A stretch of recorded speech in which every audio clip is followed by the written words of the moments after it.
ਸਤਨਾਮ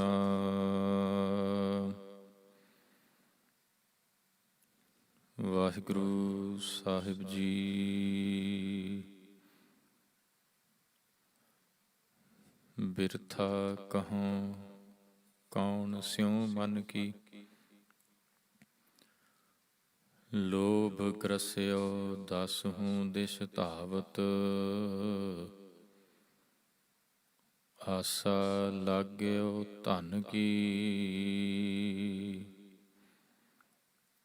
ਸੁਖ ਕੈ ਹੇਤ ਬਹੁਤ ਦੁਖ ਪਾਵਤ। ਸੇਵ ਕਰਤ ਜਨ ਜਨ ਕੀ, ਦੁਆਰ ਦੁਆਰ ਸੁਆਨ ਜਿਉ ਡੋਲਤ। ਨਹਿ ਸ਼ੁੱਧ ਰਾਮ ਭਜਨ ਕੀ,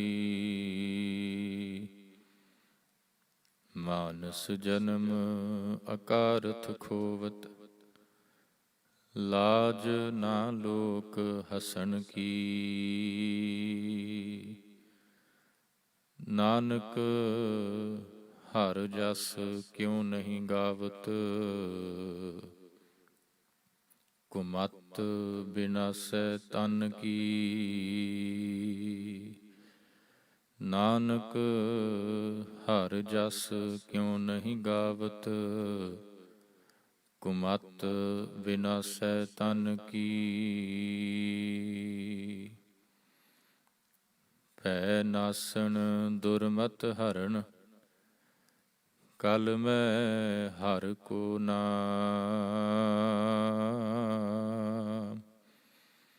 ਨਿਸ ਦਿਨ ਜੋ ਨਾਨਕ ਭਜੈ। ਸਫਲ ਹੋਏ ਤਹਿ ਕਾਮ, ਨਿਸ ਦਿਨ ਜੋ ਨਾਨਕ ਭਜੈ। ਸਫਲ ਹੋਏ ਤਹਿ ਕਾਮ।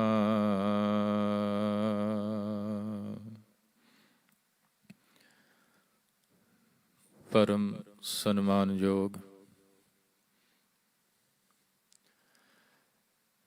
ਜੁਗੋ ਜੁਗ ਅਟਲ ਸੁੱਖਾਂ ਦੇ ਸਾਗਰ, ਦਇਆ ਦੇ ਖਜ਼ਾਨੇ, ਪਰਮ ਕਿਰਪਾਲੂ ਪਾਤਸ਼ਾਹ,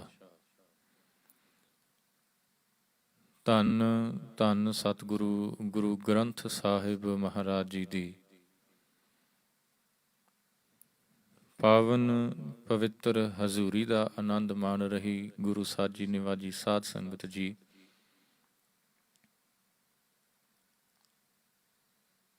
ਬੜੇ ਵਡਭਾਗੇ ਹਾਂ ਜਿਨ੍ਹਾਂ ਨੂੰ ਸਤਿਗੁਰਾਂ ਦੀ ਹਜ਼ੂਰੀ ਵਿੱਚ ਹਾਜ਼ਰੀਆਂ ਭਰਨ ਦਾ ਸੁਭਾਗ ਸਮਾਂ ਪ੍ਰਾਪਤ ਹੋ ਰਿਹਾ ਹੈ। ਭਾਈ ਗੁਰਦਾਸ ਜੀ ਨੇ ਤਾਂ ਇਹ ਵੀ ਕਹਿ ਦਿੱਤਾ, ਕਹਿੰਦੇ ਗੁਰੂ ਦੇ ਚਰਨ ਜਿਹੜੇ ਨੇ ਉਹ ਮੁਬਾਰਕ ਨੇ, ਧਨਤਾ ਦੇ ਯੋਗ ਨੇ। ਜਿੱਥੇ ਗੁਰੂ ਦੇ ਚਰਨ ਵਡਿਆਈ ਦੇ ਪਾਤਰ ਨੇ, ਧਨਤਾ ਦੇ ਯੋਗ ਮੁਬਾਰਕ ਨੇ, ਉੱਥੇ ਉਹ ਮਸਤਕ, ਉਹ ਸੀਸ ਵੀ ਧਨਤਾ ਦੇ ਯੋਗ ਹੈ ਜਿਹੜਾ ਗੁਰੂ ਚਰਨਾਂ ਦੇ ਵਿੱਚ ਆਣ ਕੇ ਝੁਕ ਜਾਂਦਾ ਹੈ। ਬੜੇ ਪਿਆਰੇ ਬਚਨ ਨੇ ਭਾਈ ਸਾਹਿਬ ਜੀ ਦੇ, ਕਹਿੰਦੇ ਚਰਨ ਕਮਲ ਗੁਰ ਧਨ ਧਨ, ਧਨ ਮਸਤਕ ਗੁਰ ਚਰਨੀ ਲਾਇਆ। ਸੋ ਭਾਈ ਸਾਹਿਬ ਜੀ ਦੇ ਬਚਨਾਂ ਦੇ ਮੁਤਾਬਕ ਅਸੀਂ ਸਾਰੀ ਧਨਤਾ ਦੇ ਯੋਗ ਹਾਂ ਜਿਹੜੇ ਗੁਰੂ ਚਰਨਾਂ ਦੇ ਵਿੱਚ ਆ ਕੇ ਸੀਸ ਝੁਕਾਉਂਦੇ ਪਏ ਹਾਂ। ਤੇ ਸਾਧ ਸੰਗਤ ਨਾਲ ਹੀ ਬੇਨਤੀ ਕਰੀਏ, ਜਿੱਥੇ ਭਾਈ ਸਾਹਿਬ ਜੀ ਉਹਨਾਂ ਸਾਰੇ ਜੀਵਾਂ ਨੂੰ ਵਡਿਆਈ ਦਿੰਦੇ ਪਏ ਨੇ, ਉਹਨਾਂ ਦੀ ਉਸਤਤ ਕਰਦੇ ਪਏ ਨੇ ਜਿਹੜੇ ਗੁਰੂ ਚਰਨਾਂ 'ਚ ਸੀਸ ਝੁਕਾਉਂਦੇ ਨੇ,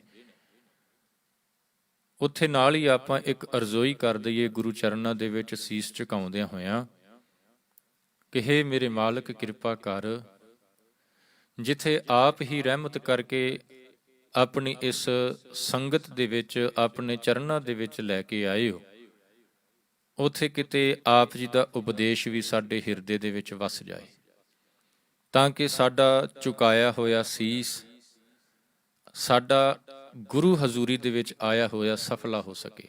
ਆਓ ਸਾਧ ਸੰਗਤ, ਜੋ ਗੁਰੂ ਤੇਗ ਬਹਾਦਰ ਮਹਾਰਾਜ ਜੀ ਦੇ ਪਾਵਨ ਸ਼ਲੋਕਾਂ ਦੀ ਵਿਚਾਰ ਚੱਲ ਰਹੀ ਹੈ, ਉਸ ਵਿਚਾਰ ਲੜੀ ਨੂੰ ਅੱਗੇ ਤੋਰਦਿਆਂ ਹੋਇਆਂ ਜੋ ਅੱਜ ਦਾ ਪਾਵਨ ਸ਼ਲੋਕ ਆਪ ਸਰਬੱਤ ਸੰਗਤ ਨੇ ਸਰਵਣ ਕੀਤਾ ਹੈ। ਭੈ ਨਾਸਨ ਦੁਰਮਤ ਹਰਨ, ਕਲ ਮੈਂ ਹਰ ਕੋ ਨਾਮ, ਨਿਸ ਦਿਨ ਜੋ ਨਾਨਕ ਭਜੈ, ਸਫਲ ਹੋਹੇ ਤਹਿ ਕਾਮ। ਇਹ 20ਵਾਂ ਸ਼ਲੋਕ ਹੈ ਤੇ ਇਸ ਪਾਵਨ ਸ਼ਲੋਕ ਦੇ ਵਿੱਚ ਸਤਿਗੁਰੂ ਜੀ ਕੀ ਬਖਸ਼ਿਸ਼ ਕਰਦੇ ਨੇ। ਕਹਿੰਦੇ ਨੇ ਇਸ ਪ੍ਰੈਜ਼ੈਂਟ ਟਾਈਮ ਦੇ ਵਿੱਚ ਕਲਮੈ ਦਾ ਮਤਲਬ ਵੈਸੇ ਆਮ ਤੌਰ ਤੇ ਕਲਯੁਗ ਕੀਤਾ ਜਾਂਦਾ ਹੈ, ਪਰ ਕਲਮੈ ਦਾ ਮਤਲਬ ਹੈ ਕਿ ਉਹ ਸਮਾਂ ਜਿਸ ਦੇ ਵਿੱਚ ਕਲੇਸ਼ ਦਾ ਮਤਲਬ ਕਹਿ ਲਈਏ ਆਪਾਂ, ਜਿਹਦੇ ਵਿੱਚ ਲੜਾਈ ਝਗੜਾ ਬਹੁਤ, ਹਰ ਪਾਸੇ ਹਾਹਾਕਾਰ ਮਚੀ ਪਈ ਹੈ। ਕਲਮੈ ਐਸੇ ਭਿਆਨਕ ਸਮੇਂ ਦੇ ਵਿੱਚ ਇੱਕ ਪਰਮਾਤਮਾ ਦਾ ਨਾਮ ਹੀ ਹੈ ਜਿਹੜਾ ਇਨਸਾਨ ਦੇ ਅੰਦਰੋਂ ਡਰ ਦੂਰ ਕਰਦਾ ਹੈ। ਕੇਵਲ ਡਰ ਹੀ ਨਹੀਂ, ਉਹਦੀ ਮਾੜੀ ਮੱਤ ਨੂੰ ਦੂਰ ਕਰਦਾ ਹੈ।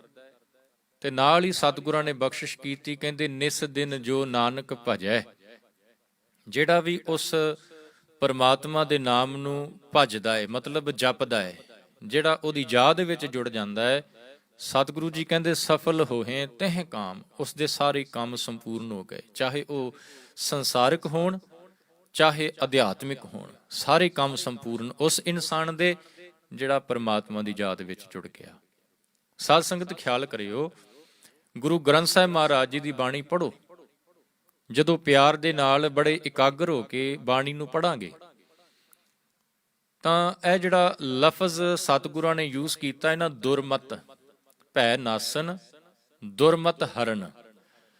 ਦੁਰਮਤ ਦਾ ਮਤਲਬ ਹੁੰਦਾ ਹੈ ਮਾੜੀ ਮੱਤ, ਉਹ ਅਕਲ ਜਿਹੜੀ ਬਹੁਤ ਹੀ ਨੀਚ ਦਰਜੇ ਦੀ ਹੋਵੇ, ਲੋ ਲੈਵਲ ਦੀ ਸੋਚ।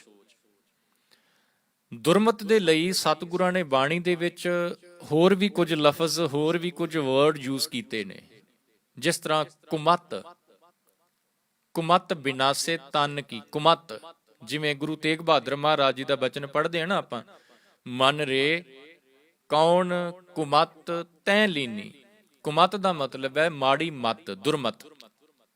ਇੱਕ ਲਫ਼ਜ਼ ਸਤਿਗੁਰਾਂ ਨੇ ਯੂਜ਼ ਕੀਤਾ ਮਨ ਮੱਤ, ਮਨ ਦੀ ਮੱਤ। ਇੱਕ ਲਫ਼ਜ਼ ਬਾਣੀ ਦੇ ਵਿੱਚੋਂ ਤੁਸੀਂ ਪੜ੍ਹੋਗੇ, ਜਿਸ ਤਰ੍ਹਾਂ ਕੁਮੱਤ ਹੋ ਗਿਆ, ਦੁਰਮਤ ਹੋ ਗਿਆ, ਮਨ ਮੱਤ ਹੋ ਗਿਆ। ਤੇ ਇੱਕ ਗੁਰੂ ਅਰਜਨ ਸਾਹਿਬ ਨੇ ਯੂਜ਼ ਕੀਤਾ ਹੈ ਵਿਪਰੀਤ ਬੁੱਧਿਅੰ, ਸ਼ਲੋਕ ਸੰਸਕ੍ਰਿਤੀ ਦੇ ਵਿੱਚ।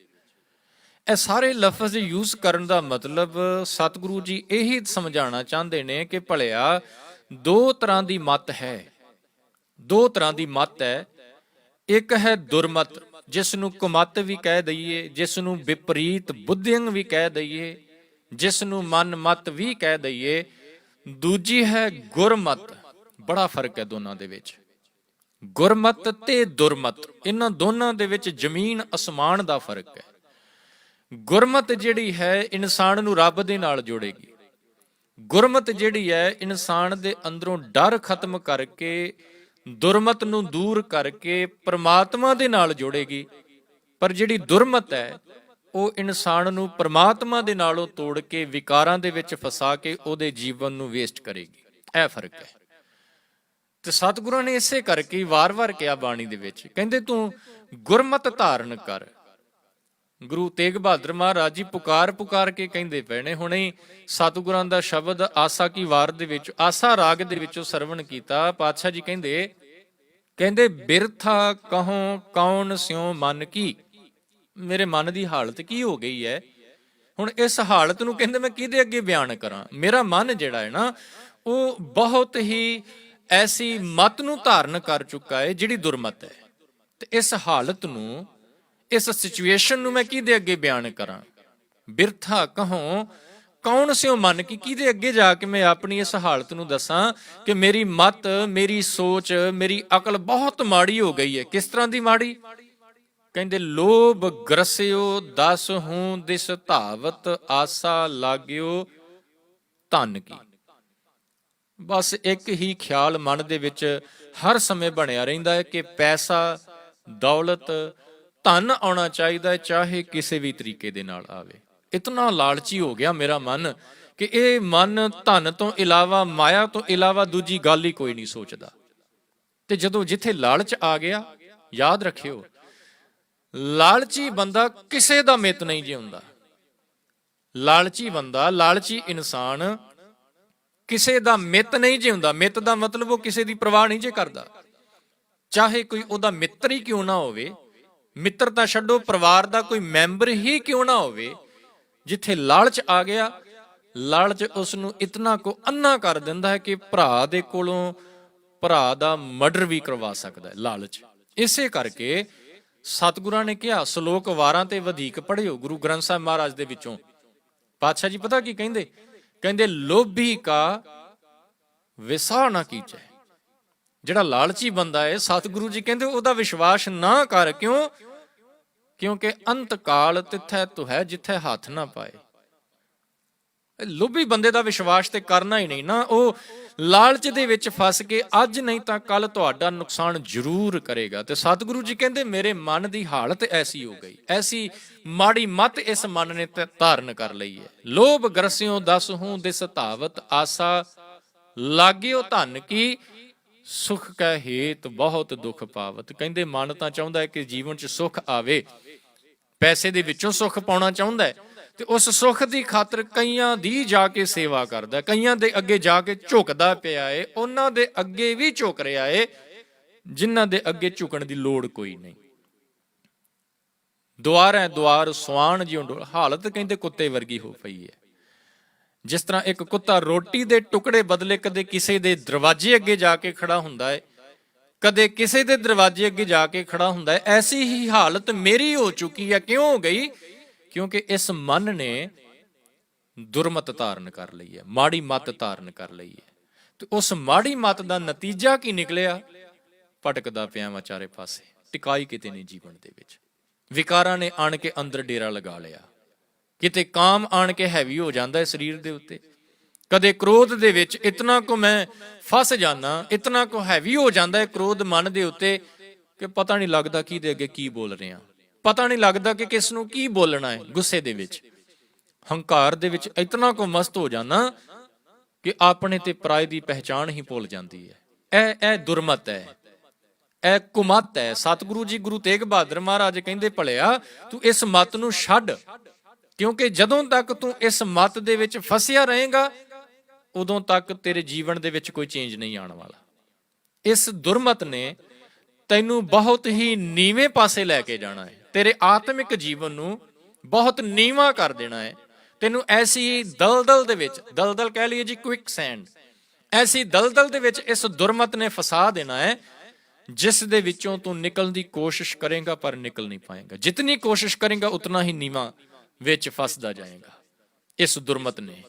ਤੇ ਸਤਿਗੁਰੂ ਸਾਹਿਬ ਜੀ ਵਾਰ-ਵਾਰ ਇਹੀ ਗੱਲ ਸਮਝਾਉਂਦੇ ਪਏ ਨੇ, ਕਹਿੰਦੇ ਮੇਰਿਆ ਮਨਾ ਤੂੰ ਇਸ ਮਤ ਨੂੰ ਛੱਡ ਦੇ ਜਿਹੜੀ ਮਤ ਤੂੰ ਧਾਰਨ ਕਰ ਲਈ। ਮਨ ਰੇ ਕੌਣ ਕੁਮਤ ਤੈਂ ਲੀਨੀ, ਪਰ ਦਾਰਾ ਨਿੰਦਿਆ ਰਸ ਰਚਿਓ। ਹੁਣ ਦੇਖੋ, ਜਦੋਂ ਰੱਬ ਦੇ ਨਾਲੋਂ ਜਾਂ ਗੁਰੂ ਦੇ ਨਾਲੋਂ ਕੋਈ ਟੁੱਟਦਾ ਹੈ ਨਾ, ਤੇ ਇਹਨਾਂ ਵਿਕਾਰਾਂ ਦੇ ਵਿੱਚ ਜਦੋਂ ਫਸ ਜਾਂਦਾ ਹੈ, ਇਹਨਾਂ ਵਿਕਾਰਾਂ ਦੇ ਵਿੱਚ ਫਸਣ ਕਰਕੇ ਉਸ ਨੂੰ ਬੜਾ ਰਸ ਆਉਣਾ ਸ਼ੁਰੂ ਹੋ ਜਾਂਦਾ ਹੈ। ਇਸੇ ਕਰਕੇ ਤਾਂ ਉਹ ਛੱਡਣਾ ਨਹੀਂ ਚਾਹੁੰਦਾ, ਇਸੇ ਕਰਕੇ ਤਾਂ ਰੱਬ ਵਾਲੇ ਪਾਸੇ ਨਹੀਂ ਆਪਾਂ ਕਦੇ ਧਿਆਨ ਕਰਿਓ। ਜਾਂ ਹੋ ਸਕਦਾ ਹੈ ਕਿ ਤੁਸੀਂ ਨੋਟ ਕੀਤਾ ਵੀ ਹੋਏਗਾ, ਜਦੋਂ ਕਿਤੇ ਹੱਥ ਦੇ ਵਿੱਚ ਗੁਟਕਾ ਪਕੜ ਕੇ, ਗੁਟਕਾ ਸਾਹਿਬ ਪਕੜ ਕੇ ਆਪਾਂ ਪਾਠ ਕਰਨਾ ਸ਼ੁਰੂ ਕਰਦੇ ਹਾਂ, ਜਾਂ ਮੋਬਾਈਲ ਦੇ ਵਿੱਚੋਂ ਐਪ, ਗੁਰਬਾਣੀ ਵਾਲੀ ਐਪ ਓਪਨ ਕਰਕੇ ਜਪਜੀ ਸਾਹਿਬ ਦਾ ਜਾਂ ਕਿਸੇ ਹੋਰ ਬਾਣੀ ਦਾ ਪਾਠ ਕਰਨਾ ਸ਼ੁਰੂ ਕਰਦੇ ਹਾਂ, ਇੱਕ ਇਹ ਪੱਖ ਹੈ। ਦੂਜੇ ਪਾਸੇ ਉਹ ਟਾਈਮ ਜਦੋਂ ਰਾਤ ਨੂੰ ਪ੍ਰਸ਼ਾਦਾ ਪਾਣੀ ਛਕਣ ਤੋਂ ਬਾਅਦ, ਡਿਨਰ ਤੋਂ ਬਾਅਦ ਅਸੀਂ ਟੀਵੀ ਦੇ ਅੱਗੇ ਮੂਵੀ ਆਨ ਕਰਕੇ ਬੈਠ ਜਾਂਦੇ ਹਾਂ। ਹੁਣ ਇਹਨਾਂ ਦੋਨਾਂ ਸਮਿਆਂ ਨੂੰ ਕੰਪੇਅਰ ਕਰਕੇ ਦੇਖੋ, ਆਪਣੇ ਆਪ ਹੀ ਸਮਝ ਪਏਗੀ। ਜਦੋਂ ਹੱਥ ਦੇ ਵਿੱਚ ਗੁਟਕਾ ਸਾਹਿਬ ਪਕੜ ਕੇ ਬਾਣੀ ਪੜ੍ਹਨੀ ਸ਼ੁਰੂ ਕੀਤੀ, ਨਾਲ ਹੀ ਉਬਾਸੀਆਂ ਆਉਣੀਆਂ ਸ਼ੁਰੂ ਹੋ ਗਈਆਂ। ਇਹ ਦੋ ਪੰਕਤੀਆਂ ਪੜ੍ਹੀਆਂ, ਉਬਾਸੀਆਂ, ਉਬਾਸੀ ਮੀਨ ਜੌਨਿੰਗ, ਉਬਾਸੀਆਂ ਆ ਰਹੀਆਂ ਨੇ, ਵਾਰ-ਵਾਰ ਆ ਰਹੀਆਂ ਨੇ। ਇੱਕ ਪੰਕਤੀ ਪੜ੍ਹਦਾ ਉਬਾਸੀ ਆ ਜਾਂਦੀ ਹੈ, ਦੂਜੀ ਪੜ੍ਹਦਾ ਨਾਲ ਹੀ ਉਬਾਸੀ, ਮਤਲਬ ਸੁਸਤੀ, ਲੇਜ਼ੀ। ਪਰ ਜਦੋਂ ਮੂਵੀ ਦੇ ਅੱਗੇ ਬੈਠੀ ਹੋਈਏ 2-2.5 ਘੰਟੇ ਦੀ ਮੂਵੀ ਹੁੰਦੀ ਹੈ, ਮਜਾਲ ਹੈ ਕਿਤੇ ਇੱਕ ਵੀ ਉਬਾਸੀ ਆ ਜਾਏ। ਕਿਉਂ? ਰੀਜ਼ਨ ਇਹ ਹੈ ਕਿ ਜਿਹੜੀ ਮੱਤ ਮਨ ਨੇ ਧਾਰਨ ਕੀਤੀ ਹੋਈ ਹੈ, ਉਸ ਮੱਤ ਦੀ ਖੁਰਾਕ ਉਸ ਨੂੰ ਮਿਲਦੀ ਪਈ ਹੈ। ਮੂਵੀ ਦੇਖਦੇ ਪਏ, ਖੁਰਾਕ ਮਿਲਦੀ ਪਈ ਹੈ, ਤੇ ਜਦੋਂ ਖੁਰਾਕ ਦੇ ਵਿੱਚੋਂ ਰਸ ਆਏਗਾ, ਸੁਸਤੀ ਨਹੀਂ ਆਏਗੀ। ਇਸੇ ਕਰਕੇ ਸਤਿਗੁਰੂ ਜੀ ਕਹਿੰਦੇ, ਭਲਿਆ ਤੂੰ ਆਪਣੇ ਮਨ ਦੀ ਮੱਤ ਨੂੰ ਛੱਡ, ਕਿਉਂਕਿ ਇਹ ਕੰਮ ਬੜਾ ਔਖਾ ਜੀ ਮੱਤ ਨੂੰ ਛੱਡਣਾ। ਸਤਿਗੁਰੂ ਜੀ ਕਹਿੰਦੇ ਨੇ ਬਾਣੀ 'ਚ, ਕਹਿੰਦੇ ਮਨ ਕੀ ਮੱਤ ਤਿਆਗੋ ਹਰ ਜਨ, ਇਹਾ ਬਾਤ ਕਠੈਨੀ। ਬੰਦਾ ਮਾਰਨਾ ਸੌਖਾ ਜੀ, ਕਿਸੇ ਦਾ ਮਰਡਰ ਕਰ ਦੇਣਾ ਸੌਖਾ ਜੀ, ਪਰ ਮਨ ਦੀ ਮੱਤ ਨੂੰ ਛੱਡਣਾ ਬਹੁਤ ਔਖਾ। ਇਨਸਾਨ ਦਾ ਕਤਲ ਕਰਨ ਲੱਗਿਆ ਕਿੰਨਾ ਟਾਈਮ ਲੱਗੇਗਾ? ਜ਼ਿਆਦਾ ਨਹੀਂ, ਸਿਰਫ ਅੰਦਰ ਸਟਰੋਂਗ ਹੋਣਾ ਚਾਹੀਦਾ। ਪਰ ਮਨ ਦੀ ਮੱਤ ਨੂੰ ਛੱਡਣਾ ਸਤਿਗੁਰੂ ਜੀ ਕਹਿੰਦੇ ਬਹੁਤ ਹੀ ਜ਼ਿਆਦਾ ਡਿਫਿਕਲਟ ਹੈ, ਹਰ ਕਿਸੇ ਦੇ ਵੱਸ ਦੀ ਗੱਲ ਨਹੀਂ ਜੀ। ਛੋਟਾ ਜਿਹਾ ਬੱਚਾ ਵੀ ਕਿਸੇ ਨੂੰ ਨਾਈਫ ਖੁਬੋ ਸਕਦਾ ਹੈ। ਛੋਟੇ ਜਿਹੇ ਬੱਚੇ ਨੂੰ ਗਨ ਪਕੜਾ ਦੋ, ਉਹਨੂੰ ਦੱਸ ਦੋ ਕਿ ਟ੍ਰਿਗਰ ਦਬਾਣਾ ਹੈ, ਉਹ ਦਬਾ ਦੇਗਾ। ਪਰ ਮਨ ਦੀ ਮੱਤ ਹਰ ਇੱਕ ਇਨਸਾਨ ਨਹੀਂ ਜੇ ਛੱਡ ਸਕਦਾ। ਬਸ ਇਸੇ ਰੀਜ਼ਨ ਕਰਕੇ ਹੀ ਨਾ ਮਾੜੀ ਮੱਤ ਜਿਹੜੀ ਧਾਰਨ ਕਰ ਲਈਏ, ਉਸ ਮਾੜੀ ਮੱਤ ਦੇ ਕਰਕੇ ਹੀ ਕੀ ਹੋ ਰਿਹਾ ਹੈ ਕਿ ਸਾਡਾ ਜੀਵਨ ਜਿਹੜਾ ਨਾ ਆਤਮਿਕ ਪੱਖ ਤੋਂ ਬੜਾ ਹੀ ਨੀਵੇਂ ਪਾਸੇ ਜਾ ਰਿਹਾ। ਕਿਤੇ ਪੁਰਾਣਾ ਸਮਾਂ ਯਾਦ ਕਰਕੇ ਦੇਖੋ, ਪੁਰਾਣੇ ਸਮੇਂ ਦੇ ਵਿੱਚ ਜ਼ਿਆਦਾਤਰ ਜਿਹੜੇ ਲੋਕ ਸੀ ਨਾ, ਬੰਦਗੀ ਕਰਨ ਵਾਲੇ ਸੀ, ਪਰਮਾਤਮਾ ਦੀ ਯਾਦ ਵਿੱਚ ਜੁੜਨ ਵਾਲੇ ਸੀ, ਗੁਰੂ ਦੀ ਗੱਲ ਦੇ ਉੱਤੇ, ਗੁਰੂ ਦੇ ਉਪਦੇਸ਼ ਦੇ ਉੱਤੇ ਪਹਿਰਾ ਦੇਣ ਵਾਲੇ ਸੀ, ਬਾਣੀ ਨੂੰ ਜੀਵਨ ਦੇ ਵਿੱਚ ਕਮਾਉਣ ਵਾਲੇ ਸੀ। ਰੀਜ਼ਨ ਕੀ? ਕਿ ਉਹ ਗੁਰੂ ਦੀ ਮੱਤ ਨੂੰ ਗ੍ਰਹਿਣ ਕਰਦੇ ਸੀ। ਤੇ ਅੱਜ ਦਾ ਸਮਾਂ ਕੈਸਾ ਹੈ? ਅੱਜ ਐਸੇ ਲੋਕ ਬਹੁਤ ਤੁਹਾਨੂੰ ਘੱਟ ਮਿਲਣਗੇ, ਵਿਰਲੇ ਮਿਲਣਗੇ, ਜਿਹੜੇ ਗੁਰੂ ਦੀ ਕਹੀ ਹੋਈ ਗੱਲ ਦੇ ਉੱਤੇ ਪਹਿਰਾ ਦਿੰਦੇ ਹੋਣਗੇ। ਨਹੀਂ ਤੇ ਨਹੀਂ, ਬਹੁਤ ਘੱਟ। ਕਿਉਂਕਿ ਅੱਜ ਚਾਰੇ ਪਾਸੇ ਖੁਰਾਕ ਐਸੀ ਮਿਲ ਰਹੀ ਹੈ, ਜਿਸ ਤਰ੍ਹਾਂ ਦਾ ਸਾਡਾ ਮਨ ਹੋ ਚੁੱਕਾ ਹੈ, ਜਿਸ ਤਰ੍ਹਾਂ ਦੀ ਮੱਤ ਸਾਡੇ ਮਨ ਨੇ ਗ੍ਰਹਿਣ ਕੀਤੀ ਹੋਈ ਹੈ ਨਾ, ਅਡਾਪਟ ਕੀਤੀ ਹੋਈ ਹੈ, ਵੈਸੀ ਹੀ ਖੁਰਾਕ ਦੀ ਚਾਰੇ ਪਾਸੇ ਪਰਮਾਰ ਹੈ। ਜਿੱਧਰ ਨਜ਼ਰ ਮਾਰੋ, ਇਸ ਮਨ ਦੀ ਖੁਰਾਕ ਇਸ ਨੂੰ ਮਿਲਦੀ ਪਈ ਹੈ। ਤੇ ਆਤਮਿਕ ਜੀਵਨ ਜਿਹੜਾ ਹੈ ਨਾ, ਉਹ ਸਾਡਾ ਜ਼ੀਰੋ ਹੁੰਦਾ ਜਾ ਰਿਹਾ ਦਿਨ ਬ ਦਿਨ, ਡੇ ਬਾਏ ਡੇ। ਅਸੀਂ ਆਤਮਿਕ ਜੀਵਨ ਦੇ ਪੱਖ ਤੋਂ ਕਮਜ਼ੋਰ ਹੁੰਦੇ ਜਾ ਰਹੇ ਹਾਂ। ਤੇ ਸਤਿਗੁਰੂ ਜੀ ਕਹਿੰਦੇ, ਤੇਰੇ ਅੰਦਰ ਆਤਮਿਕ ਜੀਵਨ ਦੁਬਾਰਾ ਫੇਰ ਉਤਪੰਨ ਹੋ ਸਕਦਾ ਹੈ। ਜਿਹੜਾ ਲੈਵਲ ਲੋ ਹੋ ਚੁੱਕਾ ਹੈ, ਉਹ ਹਾਈ ਹੋ ਸਕਦਾ ਹੈ, ਪਰ ਸ਼ਰਤ ਕੀ? ਸਤਿਗੁਰੂ ਜੀ ਕਹਿੰਦੇ ਇੱਕ ਕੰਮ ਕਰ। ਕੀ ਜੀ? ਗੁਰੂ ਅਰਜਨ ਸਾਹਿਬ ਮਹਾਰਾਜ ਜੀ ਦਾ ਬਚਨ ਪੜੋ ਸੁਖਮਨੀ ਸਾਹਿਬ ਦੇ ਵਿੱਚ। ਹੋ ਸਕਦਾ ਹੈ ਜਿਹੜੇ ਪਾਠ ਕਰਦੇ ਨੇ ਉਹਨਾਂ ਨੇ ਇਹ ਰੋਜ਼ਾਨਾ ਹੀ ਬਚਨ ਸਤਿਗੁਰਾਂ ਦਾ ਪੜਿਆ ਹੋਏਗਾ। ਜਦੋਂ ਸਾਹਿਬ ਜੀ ਦੀ ਅਸ਼ਟਪਦੀ ਸਟਾਰਟ ਹੁੰਦੀ ਹੈ ਨਾ ਜੀ, ਸ਼ਲੋਕ ਹੈ ਅਸ਼ਟਪਦੀ ਜਾ, ਸਤਿਪੁਰਖ ਜਿਨ ਜਾਣਿਆ ਸਤਿਗੁਰ ਤਿਸ ਕਾ ਨਾਉ, ਤਿਸ ਕੈ ਸੰਗ ਸਿੱਖ ਉਧਰੈ, ਨਾਨਕ ਹਰ ਗੁਣ ਗਾਉ। ਅੱਗੇ ਅਸ਼ਟਪਦੀ। ਸਤਿਗੁਰੂ ਜੀ ਕਹਿੰਦੇ ਸਤਿਗੁਰ ਸਿੱਖ ਕੀ ਕਰੈ ਪ੍ਰਤਪਾਲ। ਪਹਿਲੀ ਗੱਲ ਕਹਿੰਦੇ ਤੂੰ ਗੁਰੂ ਦੀ ਸ਼ਰਨ ਦੇ ਵਿੱਚ ਆ ਜਾ, ਗੁਰੂ ਦੇ ਅੱਗੇ ਝੁਕ ਜਾ, ਗੁਰੂ ਦੇ ਅੱਗੇ ਆਪਣਾ ਆਪ ਸਮਰਪਿਤ ਕਰ ਦੇ। ਤੇ ਜਦੋਂ ਗੁਰੂ ਨੂੰ ਸਮਰਪਿਤ ਕਰੇਗਾ, ਫਿਰ ਗੁਰੂ ਤੇਰੀ ਪਾਲਣਾ ਕਰੇਗਾ। ਗੁਰੂ ਦੇ ਪਾਸੋਂ ਕੀ ਮਿਲੇਗਾ ਫਿਰ? ਸਤਿਗੁਰ ਸਿੱਖ ਕੀ ਕਰੈ ਪ੍ਰਤਪਾਲ, ਸੇਵਕ ਕਉ ਗੁਰ ਸਦਾ ਦਇਆਲ। ਅਗਲੀ ਗੱਲ, ਸਿੱਖ ਕੀ। ਹੁਣ ਇੱਥੇ ਸਿੱਖ ਦਾ ਮਤਲਬ ਸਾਧ ਸੰਗਤ ਕੱਲਾ ਇਹ ਨਾ ਸਮਝ ਲਿਓ ਕਿ ਜਿਸ ਨੇ ਦਾੜੀ ਕੇਸ ਰੱਖੇ ਹੋਏ ਨੇ, ਸਿਰ ਤੇ ਪੱਗ ਬੰਨੀ ਹੋਈ ਹੈ, ਉਸ ਨੂੰ ਹੀ ਸਿੱਖ ਕਿਹਾ ਗਿਆ ਹੈ। ਸਿੱਖ ਦਾ ਮਤਲਬ ਬੜਾ ਵਿਸ਼ਾਲ ਜੇ, ਛੋਟਾ ਜਿਹਾ ਮਤਲਬ ਨਾ ਲੈ ਕੇ, ਮੀਨਿੰਗ ਨਾ ਲੈ ਕੇ ਆਪਾਂ ਬੈਠੇ ਰਹੀਏ। ਹਰ ਇੱਕ ਉਹ ਇਨਸਾਨ ਜਿਹੜਾ ਗੁਰੂ ਦੇ ਕੋਲ ਆਣ ਕੇ ਗੁਰੂ ਦੀ ਸਿੱਖਿਆ ਨੂੰ ਗ੍ਰਹਿਣ ਕਰਦਾ ਪਿਆ, ਉਹ ਸਿੱਖ ਹੈ। ਗੁਰੂ ਦੀ ਗੱਲ ਨੂੰ ਜੀਵਨ ਦੇ ਵਿੱਚ ਕਮਾਉਣ ਵਾਲਾ ਸਿੱਖ ਹੈ। ਸਤਿਗੁਰੂ ਜੀ ਕਹਿੰਦੇ ਸਿੱਖ ਕੀ ਗੁਰ ਕੀ ਕਰੇਗਾ ਜੀ? ਦੁਰਮਤ ਮਲ ਹੀ ਰਹੇ।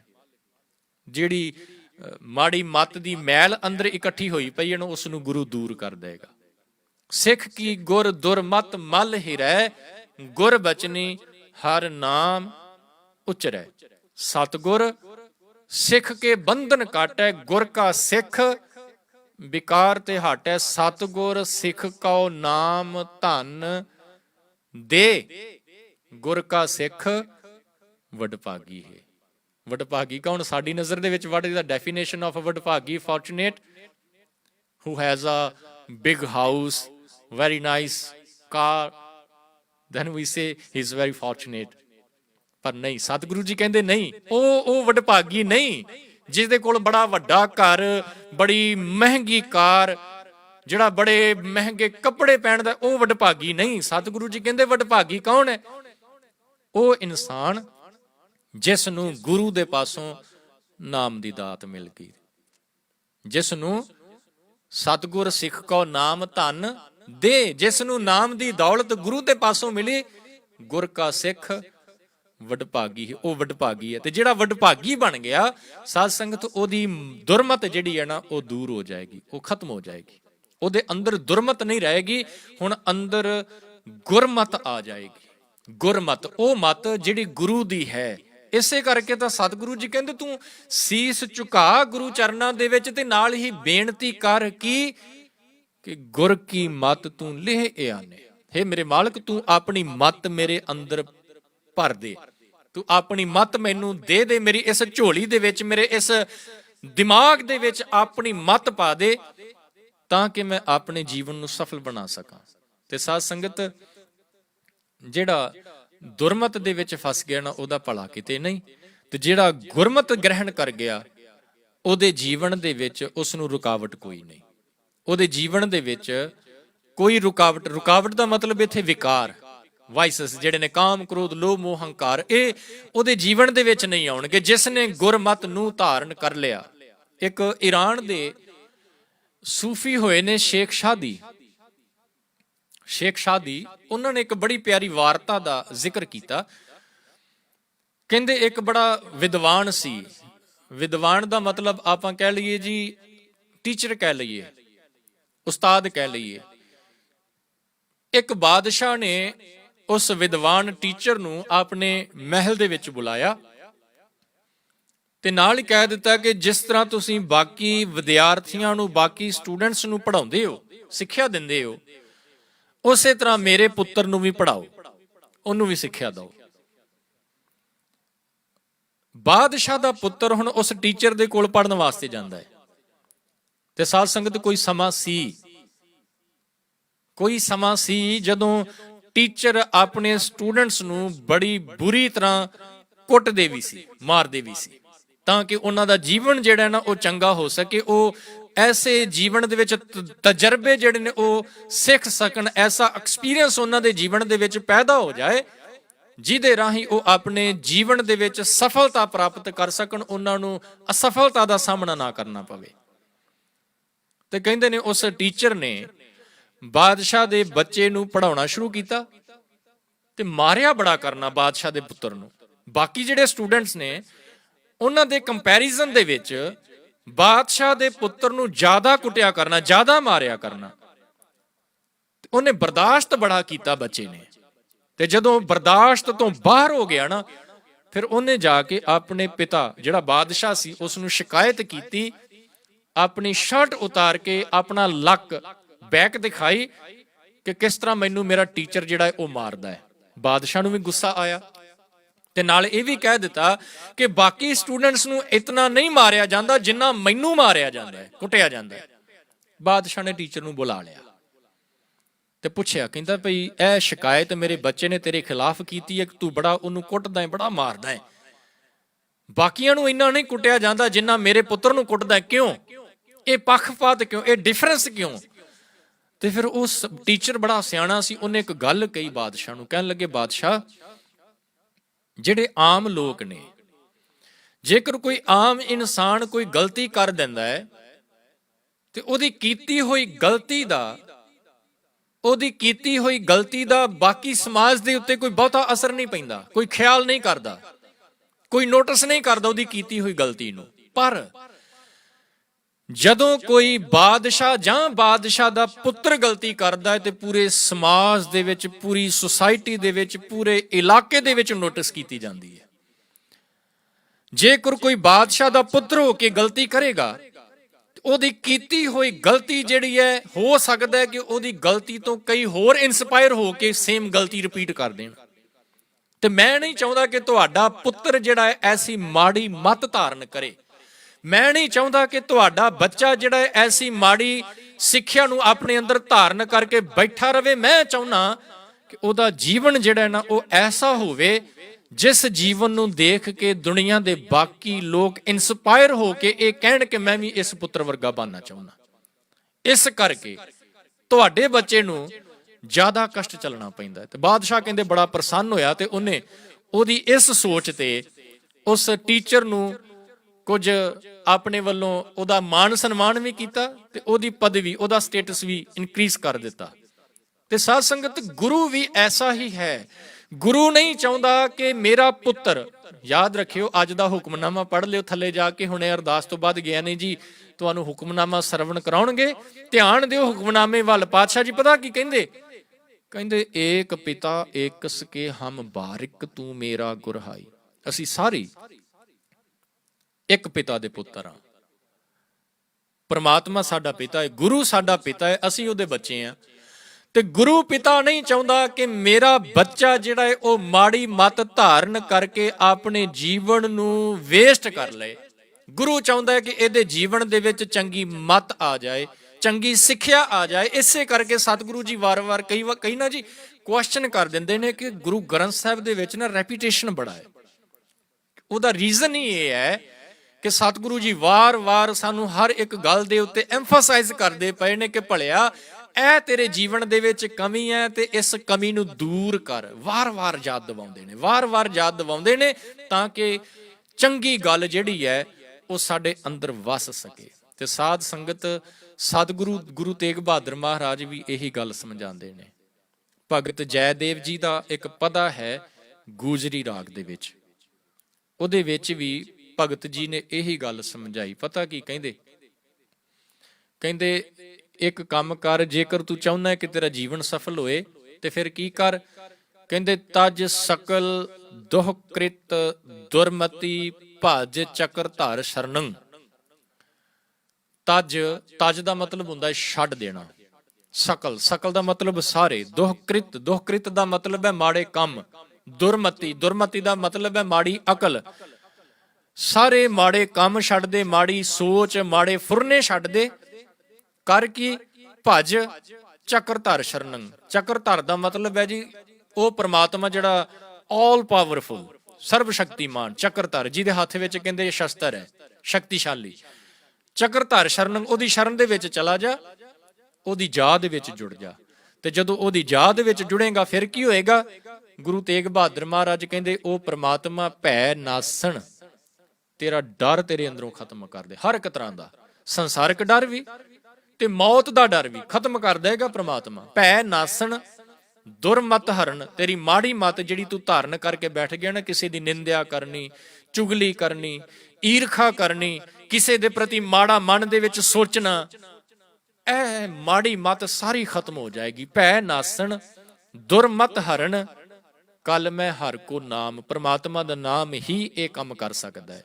ਨਿਸ ਦਿਨ ਜੋ ਨਾਨਕ ਭਜੈ, ਜਿਹੜਾ ਦਿਨ ਰਾਤ ਜਪਦਾ ਹੈ। ਸਾਧ ਸੰਗਤ, ਅੱਜ ਨਾ ਬਾਬਾ ਬੁੱਢਾ ਜੀ, ਉਹਨਾਂ ਦੀ ਅੱਜ ਬਰਸੀ ਵੀ ਹੈ।